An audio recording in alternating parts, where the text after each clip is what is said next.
नमस्कार दोस्तों, स्वागत है आप सभी का वेद गुरु में। आज के इस वीडियो में हम इलेक्शन से एग्जाम में पूछे गए प्रश्नों को जानेंगे। चुनाव आयोग किस अनुच्छेद के अंतर्गत स्थापित किया गया है? अनुच्छेद 324 के अंतर्गत चुनाव आयोग की व्यवस्था की गई है। भारत में आम चुनाव किस सिद्धांत पर आधारित है? आम चुनाव प्रादेशिक प्रतिनिधित्व पर आधारित है। हमारा देश विभिन्न राज्यों में बटा हुआ है और सभी राज्य अलग अलग जिलों में बटे हुए हैं और इन जिलों में चुनाव के लिए अलग अलग निर्वाचन क्षेत्र बनाया हुआ है और इन निर्वाचन क्षेत्र के अंतर्गत जो भी व्यक्ति वोट देने योग्य हैं उन सभी का नाम दर्ज होता है और ये व्यक्ति अपने अपने क्षेत्र पर अपना वोट देते हैं और इसी के आधार पर सरकार तय होती है। भारतीय संविधान का कौन सा अनुच्छेद निर्वाचन आयोग से संबंधित है? अनुच्छेद 324। मुख्य चुनाव आयुक्त का कार्यकाल कितने समय का होता है? मुख्य चुनाव आयुक्त का कार्यकाल 6 साल या 65 साल की उम्र होती है। मान लीजिए कोई व्यक्ति है जो मुख्य चुनाव आयुक्त के पद पर बैठा है और उसका उम्र है 55 वर्ष, तो वह 6 साल तक तो उस पद पर काम करेगा, परंतु उस व्यक्ति का उम्र यदि 61 वर्ष है तो वह 6 साल तक काम नहीं कर पाएगा। वह 65 वर्ष जब पूरा हो जाएगा तभी वह रिटायर हो जाएगा। लोकसभा के सदस्यों के चुनाव में निम्नलिखित में से किस विधि को प्रयुक्त किया जाता है? लोकसभा के सदस्यों के चुनाव में भूभागीय प्रतिनिधित्व विधि को अपनाया जाता है। निम्नलिखित में से क्या एक सदस्यीय निर्वाचन क्षेत्र पद्धति की विशेषता है?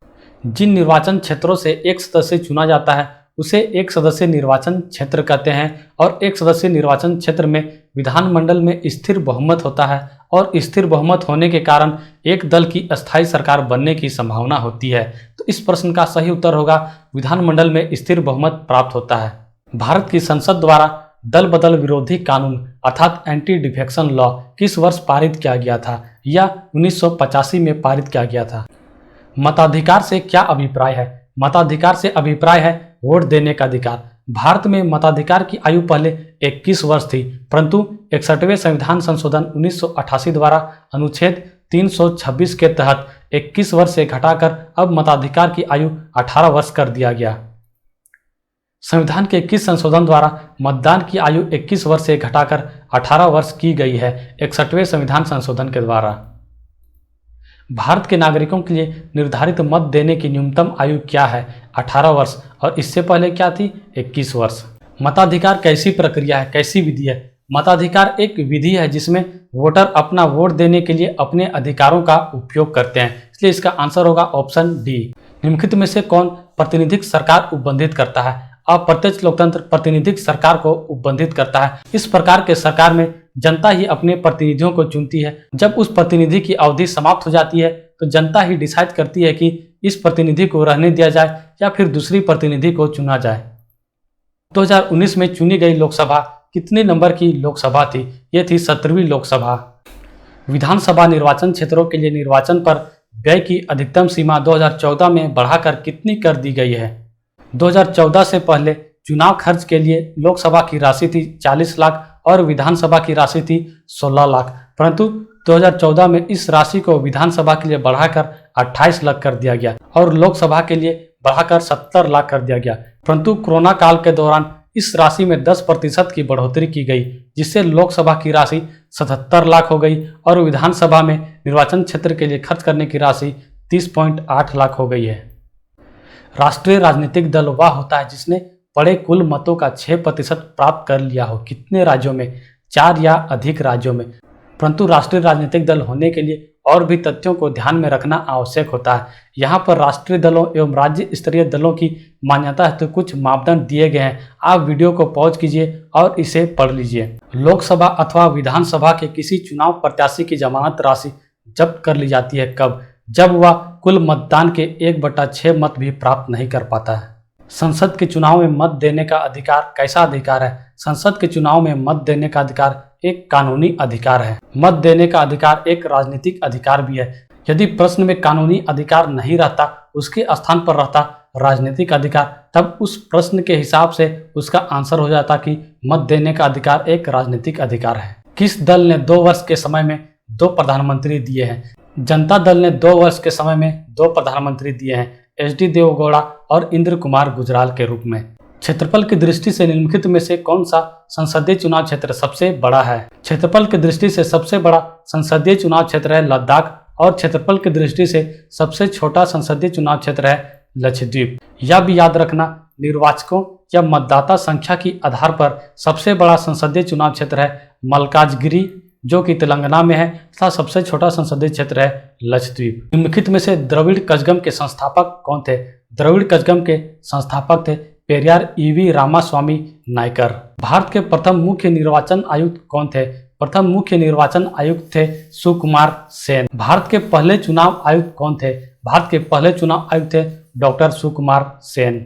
संवैधानिक राशि का अर्थ क्या है? संवैधानिक राशि का अर्थ एक ऐसी सरकार से है जहां राजा संवैधानिक तौर पर राज्य का प्रमुख होता है। इस प्रश्न का सही उत्तर होगा ऑप्शन डी, संविधान द्वारा प्राप्त शक्ति के अनुसार राजा के द्वारा शक्तियों का प्रयोग। और इसका उदाहरण है ब्रिटेन, क्योंकि ब्रिटेन में ही अक्सर राजा या रानी का शासन हुआ करता है। भारत का दूसरा मुख्य निर्वाचन आयुक्त कौन था? भारत का प्रथम मुख्य निर्वाचन आयुक्त था सुकुमार सेन और दूसरा मुख्य निर्वाचन आयुक्त था के सुंदरम। श्री एन गोपालास्वामी की सेवानिवृत्ति के बाद मुख्य चुनाव आयुक्त का पद किसने संभाला है? यह प्रश्न पुराना हो गया, परंतु इस प्रकार के प्रश्न से आपको आइडिया लेना है कि किस प्रकार के प्रश्न पूछे जाते हैं। जैसे वर्तमान में 24वें मुख्य चुनाव आयुक्त हैं सुशील चंद्रा और इससे पहले कौन थे? सुनील अरोड़ा जो कि 23वें मुख्य चुनाव आयुक्त थे। अगर आपके पढ़ने के दौरान मुख्य चुनाव आयुक्त बदल गया हो तो आप उसे अपडेट जरूर कर लें। निम्नलिखित में से कौन सा मिलान सही नहीं है? लोकसभा निर्वाचित होता है वयस्क मतदान द्वारा, ये सही है। राष्ट्रपति निर्वाचक मंडल द्वारा निर्वाचित होता है, ये भी सही है। उपराष्ट्रपति संसद द्वारा निर्वाचित होता है, ये भी सही है। लोकसभा का अध्यक्ष विधानसभा द्वारा निर्वाचित होता है, ये गलत है, क्योंकि लोकसभा का अध्यक्ष विधानसभा द्वारा नहीं बल्कि लोकसभा द्वारा निर्वाचित होता है। चुनाव के दौरान राजनीतिक दलों और उम्मीदवारों द्वारा अनुपालन किए जाने वाली आदर्श आचरण संहिता क्या है? यह है लोक प्रतिनिधित्व अधिनियम 1951 में विनिर्दिष्ट। निम्नलिखित में से कौन सा कार्य निर्वाचन आयोग के कार्य क्षेत्र में नहीं आता है? भारत के प्रधानमंत्री का चुनाव करना यह निर्वाचन आयुक्त के कार्य क्षेत्र में नहीं आता है। अब कुछ वन लाइनर क्वेश्चन को देखते हैं। राज्य के राज्यपाल, भारत के महान्यायवादी, मुख्य चुनाव आयुक्त एवं भारत के प्रधानमंत्री में से किसका कार्यकाल राष्ट्रपति की इच्छा पर निर्भर नहीं करता है? मुख्य चुनाव आयुक्त का कार्यकाल। भारत का राष्ट्रपति कितने मुख्य चुनाव आयुक्तों की नियुक्ति करता है? सिर्फ एक। भारत में चुनाव आयोग और नीति आयोग में से कौन एक संवैधानिक निकाय है, अर्थात कौन संविधान द्वारा निर्मित है? चुनाव आयोग। भारत के मुख्य चुनाव आयुक्त को कौन नियुक्त करता है? भारत के राष्ट्रपति। भारत के पहले मुख्य चुनाव आयुक्त कौन थे? सुकुमार सेन। भारतीय संसदीय प्रणाली में खाते पर वोट की वैधता कितने महीनों तक के लिए होती है? 2 महीनों के लिए। किस प्रकार की सरकार में हर वयस्क नागरिक का एक वोट होना चाहिए तथा हर वोट का एक समान मूल्य होना चाहिए? लोकतांत्रिक सरकार में। भारतीय संविधान के कौन से भाग में चुनाव के बारे में दिया हुआ है? भाग 15 में। वह निश्चित क्षेत्र कौन सा है जहां रहने वाले सभी मतदाता अपनी प्रतिनिधि को चुनते हैं? निर्वाचन क्षेत्र। सार्वभौमिक वयस्क मताधिकार के अंतर्गत चाहे उनकी सामाजिक या आर्थिक पृष्ठभूमि कुछ भी हो, किस आयु के लोगों को मत देने का अधिकार होता है? 18 वर्ष तथा उससे अधिक। भारत में वोट देने की न्यूनतम पात्रता उम्र क्या है? 18 वर्ष। अगर आप इस चैनल में नए हैं तो चैनल को सब्सक्राइब कर ले। अगर आपको ये वीडियो पसंद आई हो तो लाइक जरूर कर दे। अगर आपको ये वीडियो पसंद नहीं आई हो तो डिसलाइक करें और कमेंट में डिसलाइक का कारण जरूर बताएं।